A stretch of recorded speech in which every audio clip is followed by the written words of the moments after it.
La Orden Jerónima es una familia gloriosa, muy dilatada en los siglos, muy influyente en la Iglesia, muy española, y las presencias jerónimas en España han sido tan contundentes como Yuste y como el Escorial, y en fin, tantos sitios que podíamos enumerar en todos sitios, en Toledo, las Islas y aquí en Córdoba, tantas presencias, y Guadalupe.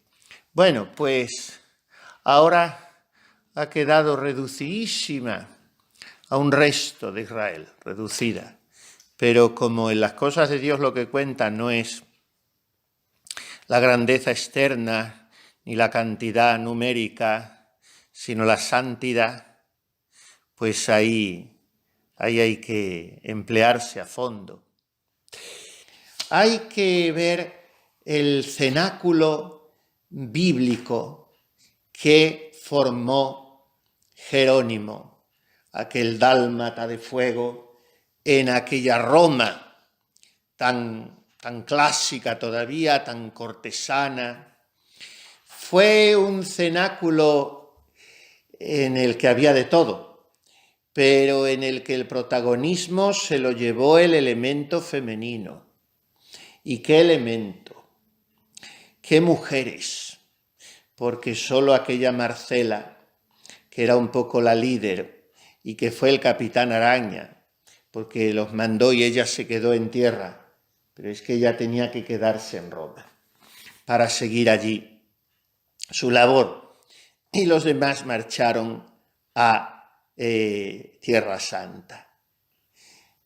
Se dice que Marcela era una mujer insigne por el equilibrio de su carácter, el ser siempre igual a sí mismo, el no estar sujeto a los factores externos o interiores de cada uno, sino tener el alma en sus manos. Esa era Marcela. Viuda a los 7 meses de su boda, suficiente para tener ya la aureola de una nobilísima matrona romana. Y ella fue la inspiradora de ese grupo de mujeres, que fue un grupo, como decimos, muy particular, muy original, muy rompedor, muy avanzado para entonces. Eran unas mujeres intelectuales y unas mujeres escrituristas. Pensar que esto está en la base de la Orden Jerónima, pues tenía que ser muy interpelante, porque las jerónimas deberían distinguirse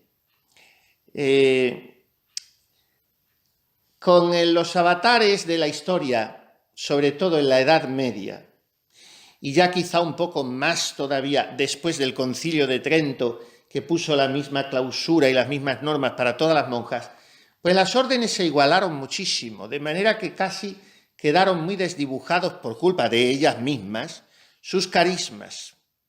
Y entonces hoy es relativamente dificultoso distinguir la especificidad de una orden de otra. Y claro, las jerónimas se han dejado un poco ellas mismas evaporar estas esencias. Y tenían que ser, ya se lo he dicho alguna vez, mujeres de la lección divina, mujeres que, sin pretenderlo, pero de alguna manera nos dieran lecciones a los hombres y a los sacerdotes y a los que estudiamos, como aquellas primeras matronas romanas que estaban en torno a Marcela, las darían. Pues ella misma proponía como ciertas pautas de estudio a San Jerónimo. Y dicen que por su temperamento era un poco como el contrapeso de aquella agresividad innata, de aquel carácter colérico, sanguíneo también que tenía Jerónimo. Le dice él a ella en una carta, Jerónimo a Marcela, porque claro, las cartas de San Jerónimo, ustedes saben muy bien, están llenas de punzadas contra los adversarios doctrinales. Y entonces Marcela le decía una y otra vez que tenía que ser más suave, más moderado, y él le dice en una carta: sé que cuando leas esto vas a fruncir el ceño, y si pudieras, me pondrías el dedo delante de la boca para que no me lance a decir lo que otros no se avergüenzan de hacer. Bueno, pues ese círculo se amplió y en él se introdujo como uno de sus miembros más destacados otra noble matrona, que es Paula, nuestra Madre Santa Paula, que era de una estirpe muy linajuda, de la alcurnia de los Escipiones, y que se había casado con Toxocio, que llevaba la sangre de Eneas. En fin, todo era gente de repicar gordo. Y ya sabemos los 5 hijos que tenía Paula cuando queda viuda a sus 33 años. Solo un varón, Toxocio como el padre, y luego las 4, que fueron 4 lumbreras también. Eustoquio y Paulina y Rufina y nuestra Blesila, de la que hoy vamos a hablar. Paula era más dócil, era casi, podríamos decir, mejor discípula que Marcela. No porque tuviera menos personalidad, sino porque tenía su juicio más rendido al maestro. No era tan intelectual como Marcela.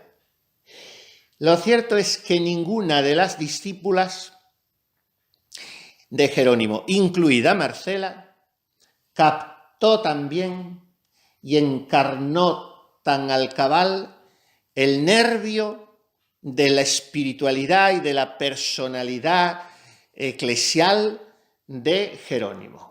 La continuidad de Jerónimo, pues se puede decir que está en Paula.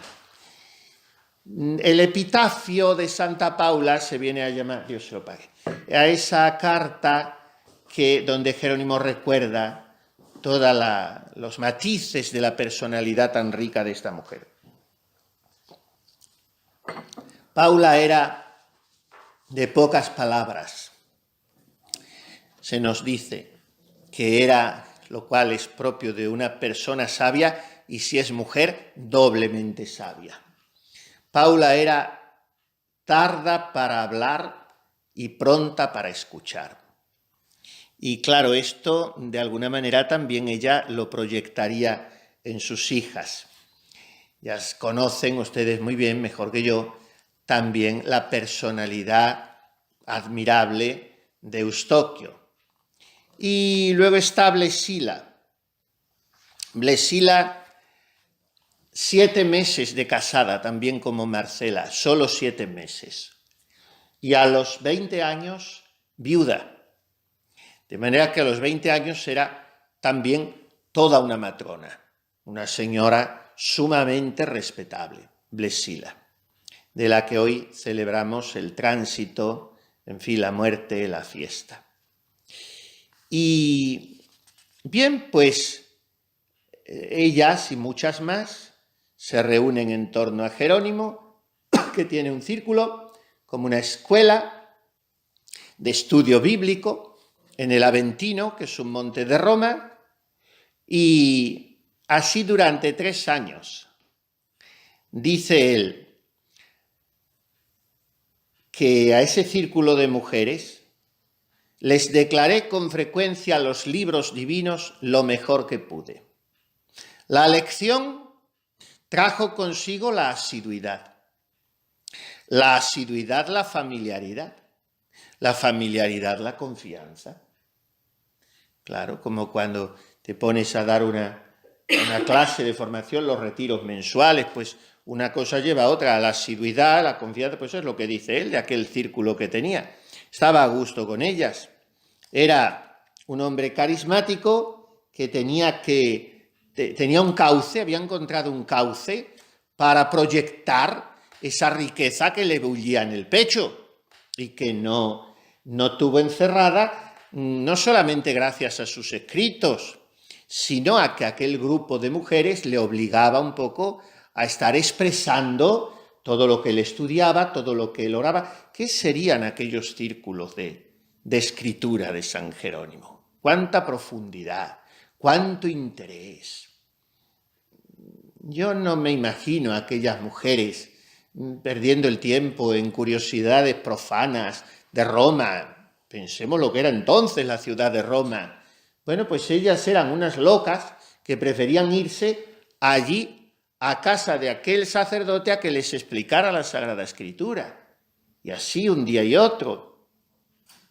Bueno, pues con todo y con eso, Jerónimo se cansa de Roma. O casi podíamos decir con un verbo un poco fuerte, se asquea de Roma, Jerónimo.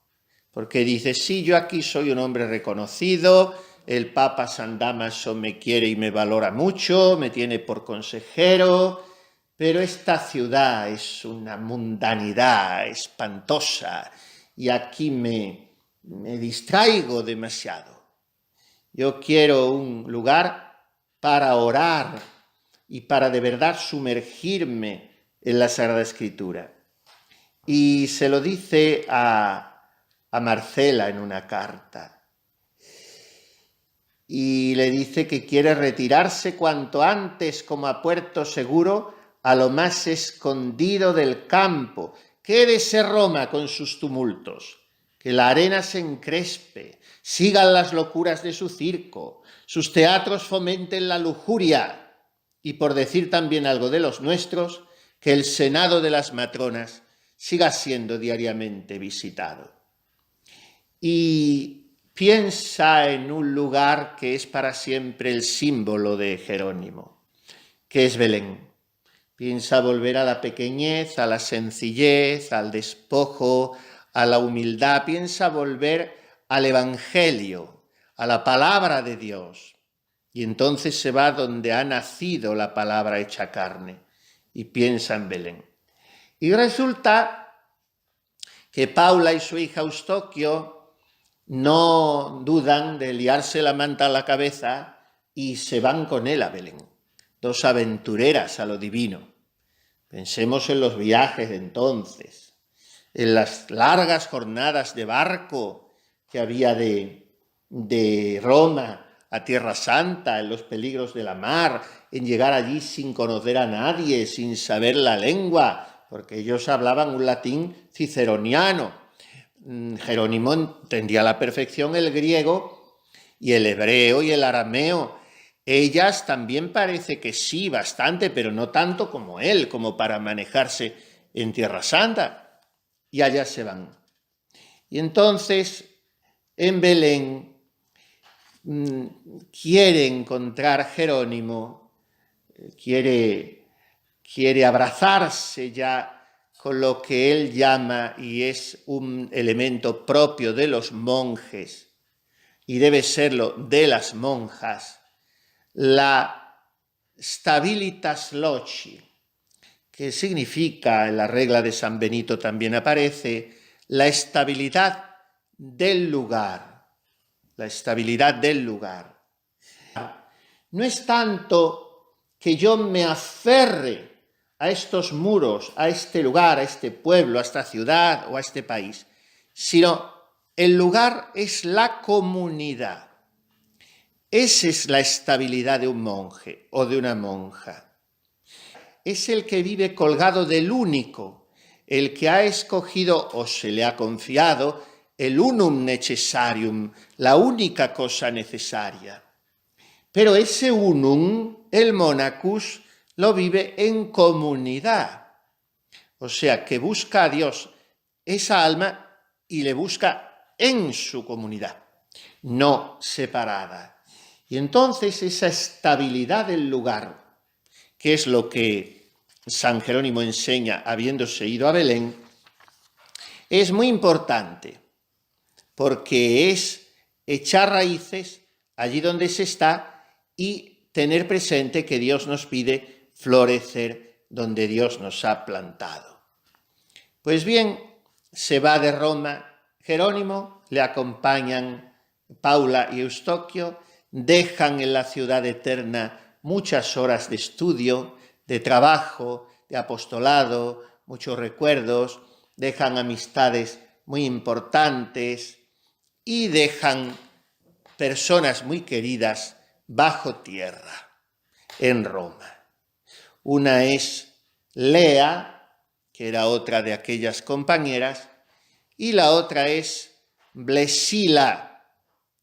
Y a Blesila, la hija de Paula, dedica a Jerónimo un canto fúnebre en el cual funde 3 temas en ese canto fúnebre.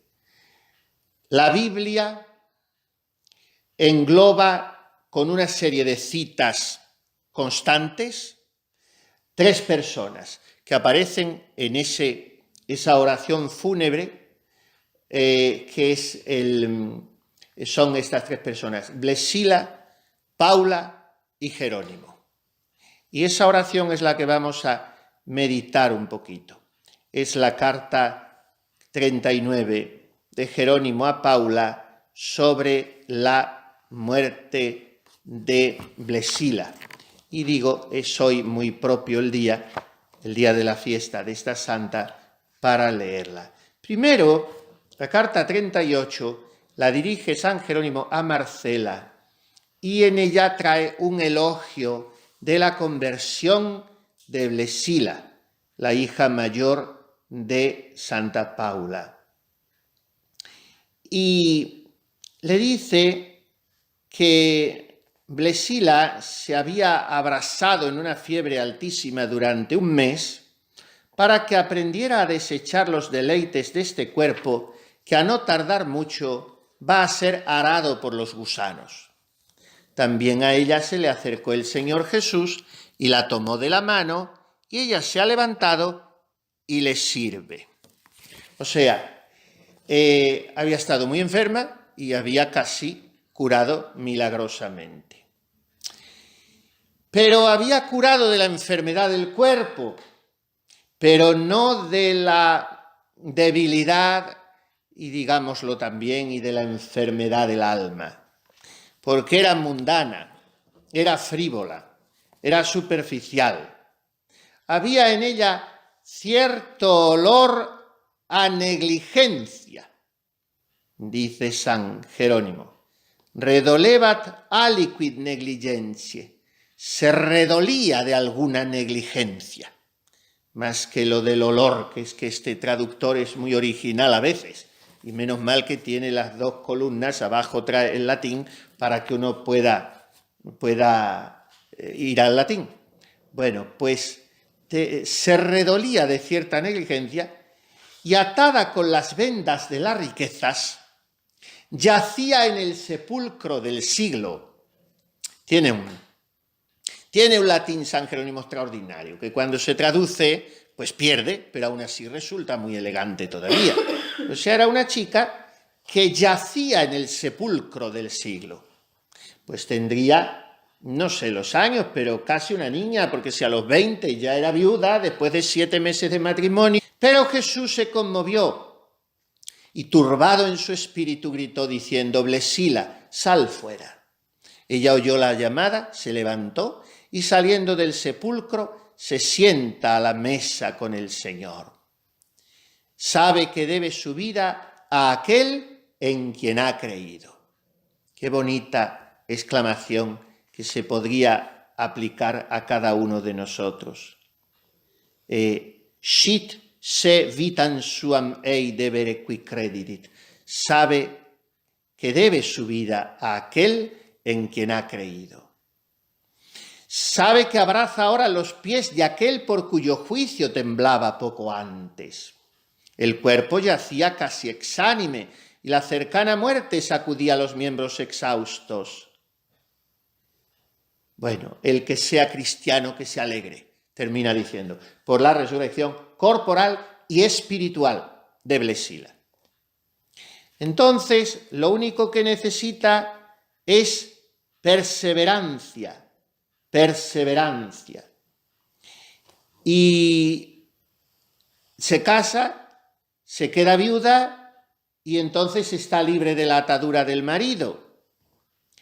¿Qué pasa? Que hay muchas viudas que dan pena, es lo que dice San Jerónimo. ¿Cuáles dan pena? ¿Qué viudas dan pena? Pues yo creo que ya no hay una sola que no la dé hoy en día, porque fíjense cómo retrata San Jerónimo a las viudas que dan pena. Las que se pintan sus ojos y sus labios de rojo y otros aceites, aquellas cuyas caras de yeso y afeadas por la blancura remedan a los ídolos. Si por descuido se les escapa una lágrima inoportuna, al deslizarse va abriendo un surco. A estas ni el número de los años es capaz de enseñarles que ya son viejas. Aderezan su cabeza con cabellos ajenos y entre las arrugas seniles pulen una juventud ya pasada. Y en fin, en medio de un ejército de nietos, se atavían como niñas pudorosas. Ruborícese la mujer cristiana de violentar la belleza de la naturaleza, de cuidar de su carne con miras a la concupiscencia, de la que dice el apóstol que los que están en ella no pueden agradar a Cristo. Pues, y Blesila, una viudita de 20 años, pues era la viuda alegre. Nuestra querida viuda se engalanaba con harta morosidad.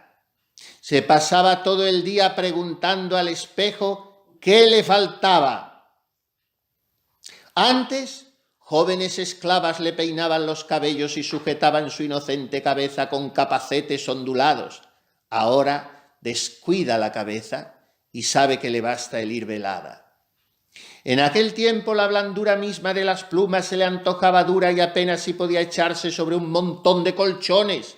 Ahora se levanta a toda prisa para orar y disputando a las otras con modulada voz el aleluya, es la primera que empieza a alabar a su Señor. Dobla sus rodillas sobre la desnuda tierra y el rostro, antes sucio de maquillaje, es lavado por las lágrimas frecuentes. Después de la oración resuenan los salmos, se le dobla el cuello de cansancio, las piernas vacilan, se le cierran los ojos de sueño, pero apenas si logran un ligero descanso por el excesivo fervor del espíritu. Su túnica es oscura, así se ensucia menos cuando duerme sobre la tierra. Su calzado es vulgar, así puede dar a los necesitados el precio de los zapatos incrustados de oro. El ceñidor no está adornado de oro y gemas, sino que es de lana y limpísimo en su sencillez, sujeta el vestido sin dividirlo. Si el escorpión envidia este género de vida y con blandas palabras incita a comer nuevamente del árbol prohibido, hay que aplastarlo, no con la suela, sino con un anatema. Mientras muere en su propio polvo hay que decirle, apártate, Satanás, que quiere decir adversario. Pues el adversario de Cristo es el anticristo, a quien desagradan los preceptos y enseñanzas de Cristo.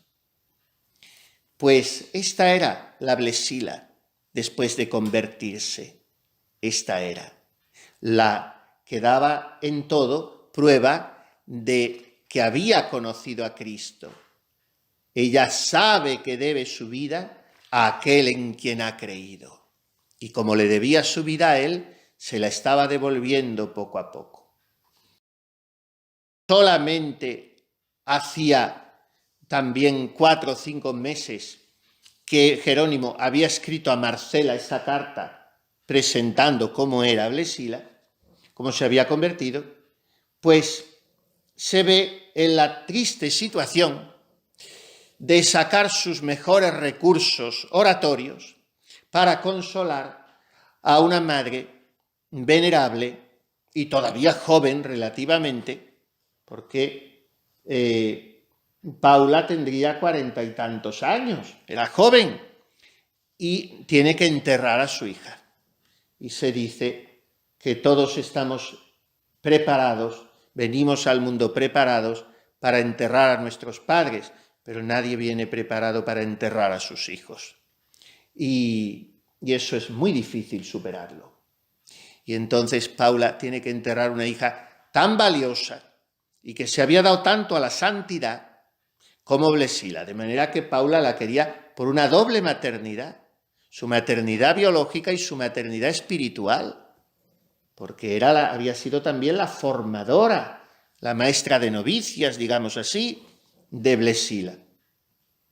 Pues Jerónimo en esta carta está muy tierno, porque se confunden en sus líneas el corazón de un padre, que está también lacerado de dolor, la entereza de un creyente, que sabe que esa mujer había ganado el cielo, y la elegancia de un orador que tiene que consolar a esa madre. Y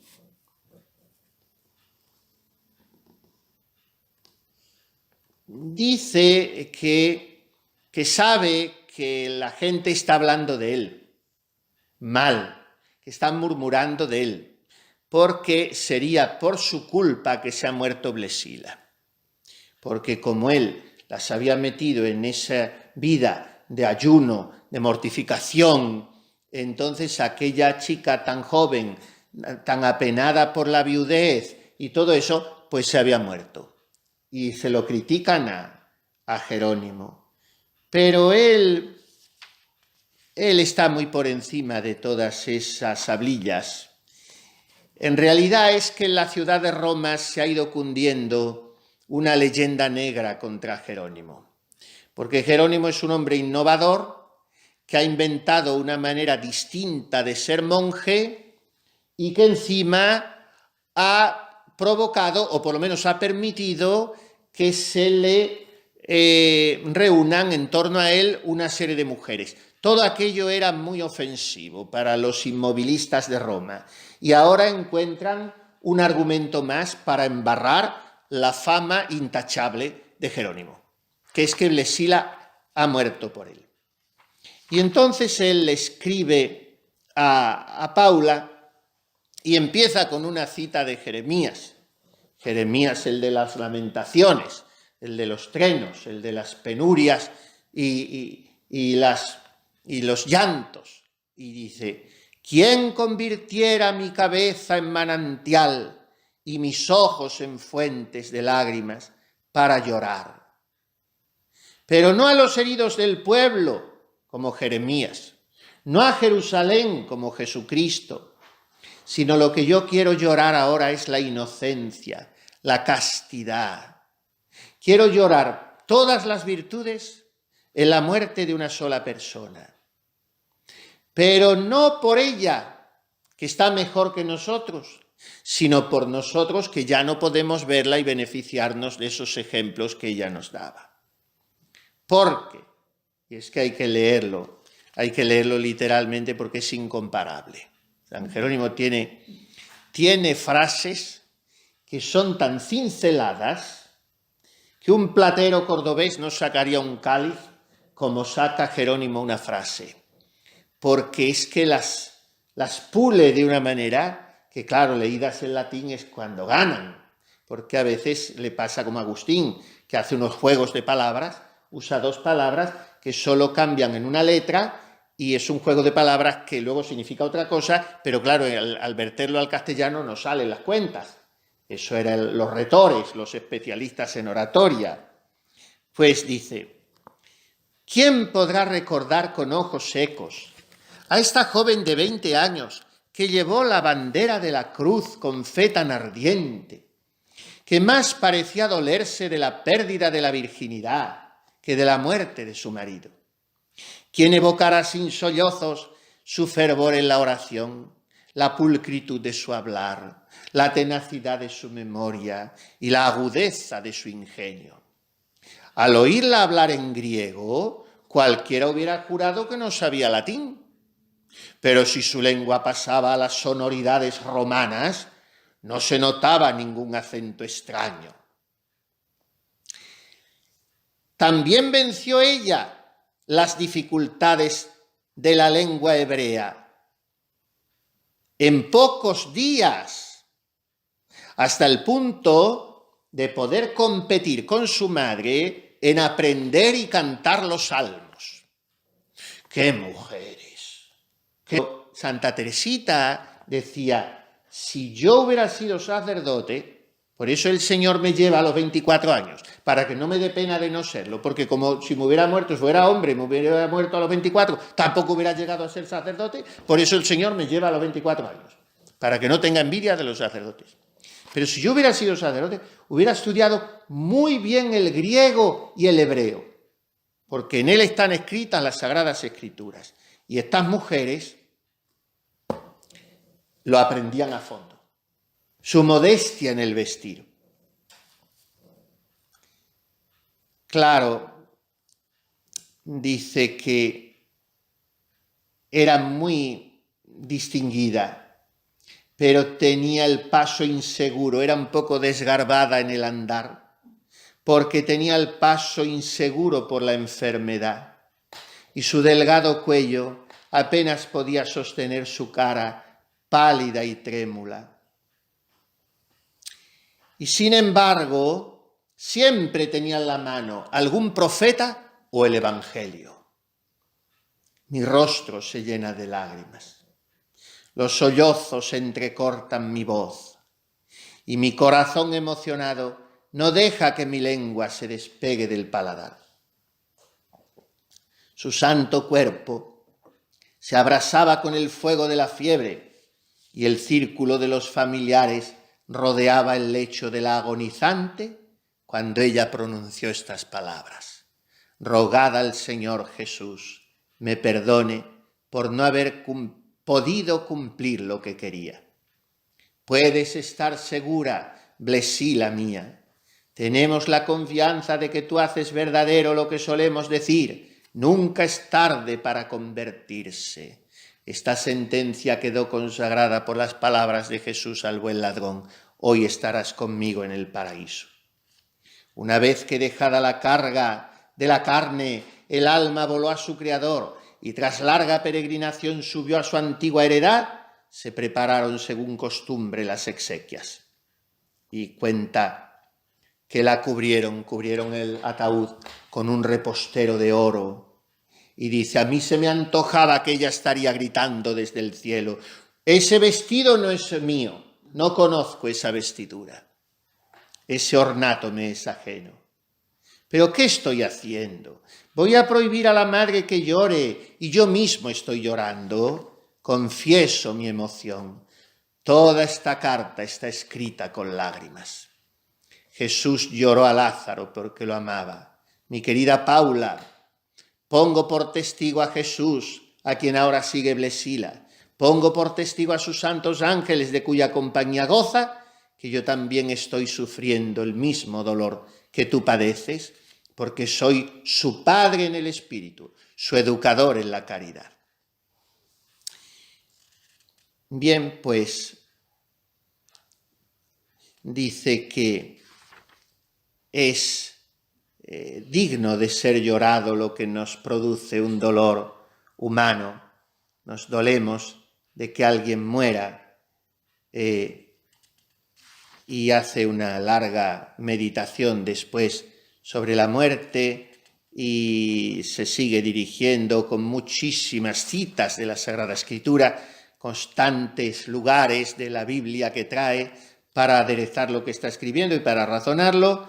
Se sigue dirigiendo a Paula y le habla sobre las lágrimas, sobre el dolor humano ante la muerte y le dice, apiádate por favor de ti misma, apiádate de tu hija que está ya reinando con Cristo.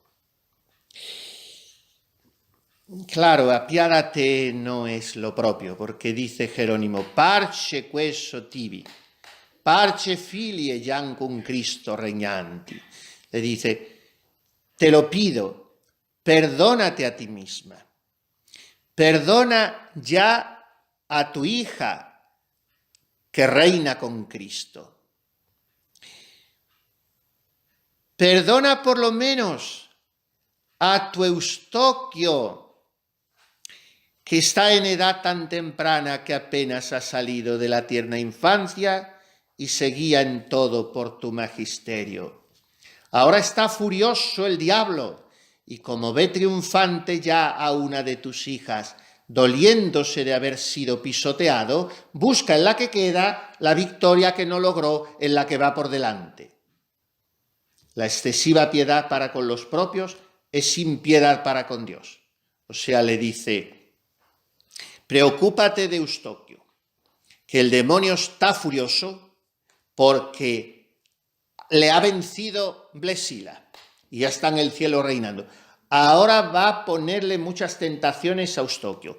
Cuídala, no te compadezcas falsamente de ella.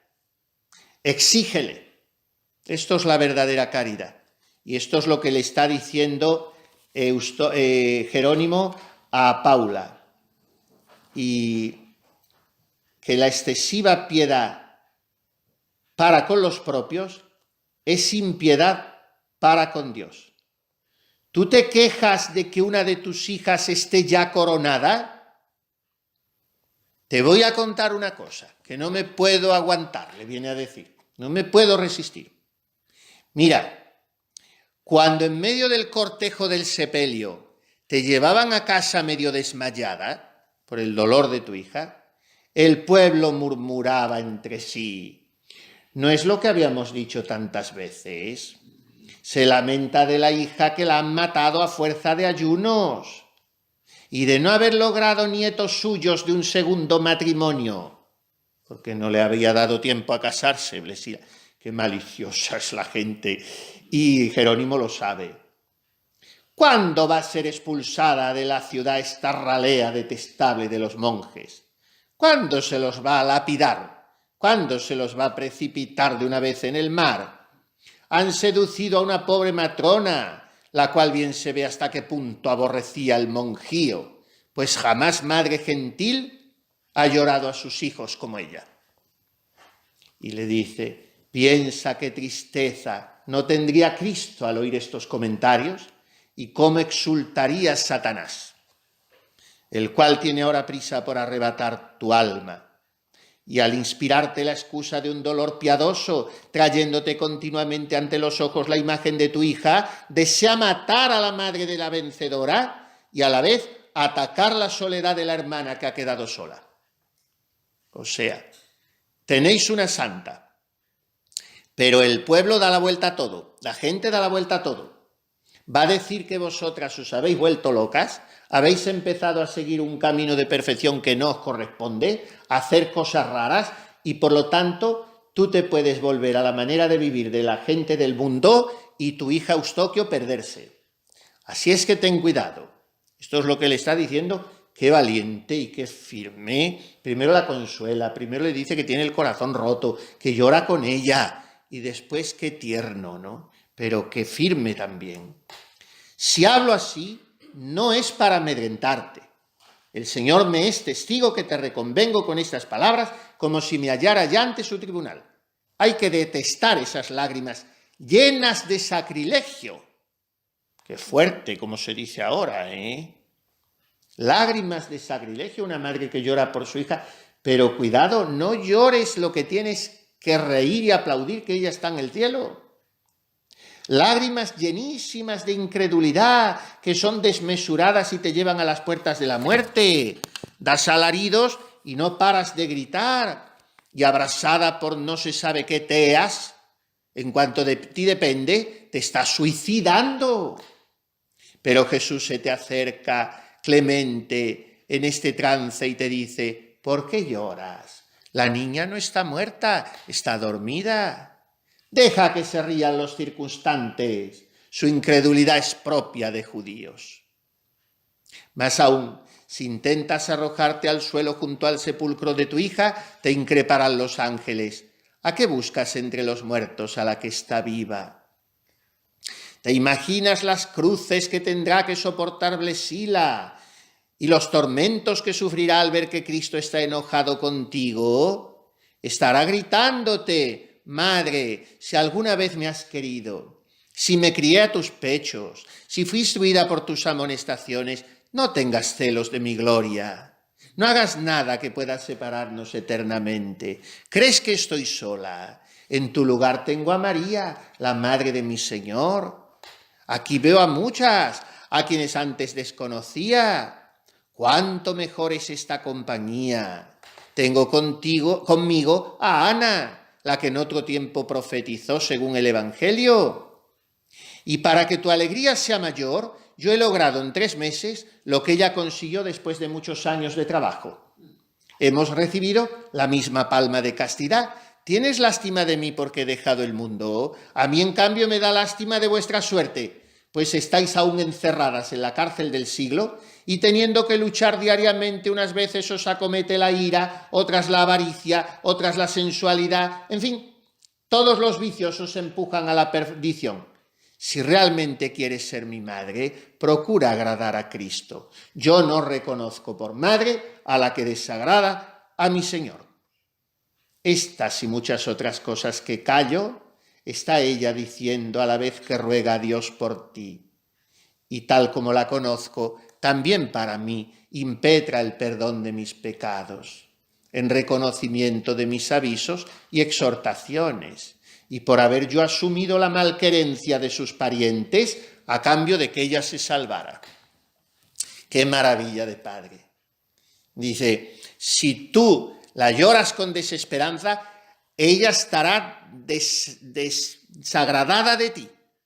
Pero por mí sé que está rezando mucho. ¿Por qué? Porque he sido su padre en el espíritu, me debe mucho por los consejos que le he dado, por lo que le he enseñado y porque me ha puesto verde toda Roma porque ella se haya muerto. Y eso me lo paga ella con oraciones para que Dios me conceda el perdón de mis pecados. Así es que, ¿sabes lo que te digo, Paula? Que mientras viva, juro, prometo y me obligo.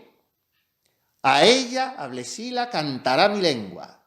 A ella dedicaré mis trabajos. Por ella sudará mi ingenio. No habrá una página mía en la que no suene Blesila. A donde quiera que llegaren los ecos de mi palabra, hasta allá peregrinará Blesila con mis escritos. Vírgenes, viudas, monjes, sacerdotes que me lean sabrán que la llevo grabada en mi alma. El breve espacio de su vida quedará compensado por un recuerdo eterno. La que ahora vive con Cristo en los cielos, vivirá también en la boca de los hombres. La edad presente pasará también. Seguirán siglos que aún están por venir. Han seguido 16. Y juzgarán sin amor ni odio. El nombre de Blesila será puesto entre los de Paula y Eustoquio.